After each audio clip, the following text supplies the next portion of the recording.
তো hello guys, তো একটা ব্যাড নিউজ শুনেছে গাইস। আমি যেটা যেটা হলো একটা ট্রাক পাল্টি খেয়েছে। একটা দাদা ফোন করে বললো, প্লাস একটা ফটোও দিয়েছে গাইস আমাকে। তো ট্রাকটা বলে মানে ফুল লোডেড ছিল গাইস, ট্রাকটা সেটা পাল্টি খেয়েছে। এখন যাচ্ছি দেখতে সেটা আমি গাইস। আমাদের একটা ছবিও পাঠিয়েছে গাইস, গিয়ে দেখাচ্ছে ওখানে গাইস কী অবস্থা আছে। ড্রাইভারদের মনে অবস্থা খুবই খারাপ, গেলে দেখতে পারবে গাইস। তো গাইস দেখতেই পাচ্ছ এখানে ট্রাকটা উল্টে রয়েছে গাইস। তো গাইস কি বলবো, খুবই খারাপ লাগছে দেখতে। এখানে পুলিশ প্রশাসনের সবাই চলে এসেছে গাইস।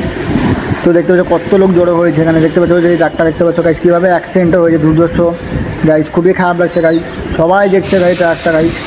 আর আমিও দাঁড়িয়ে দাঁড়িয়ে দেখছিলাম গাইস ট্রাকটাকে। আর এই অ্যাক্সিডেন্টের মধ্যে গাইস তো ড্রাইভারের তেমন কোনো ক্ষতি হয়নি গাইস। এটা হলো গাইস গাড়িটা খুবই মানে বাজে অবস্থায় পড়ে রয়েছে গাইস। অনেক লোক পুলিশ প্রশাসনের সবাই আছে গাইস, দেখতেই পাচ্ছ গাইস। এই ট্রাকটাকে দেখতে পারো গাইস একদম ভালোভাবে গাইস। অনেক অনেক লোক গাইস দেখতে এসেছে, পুলিশ আরও অনেক গাইস।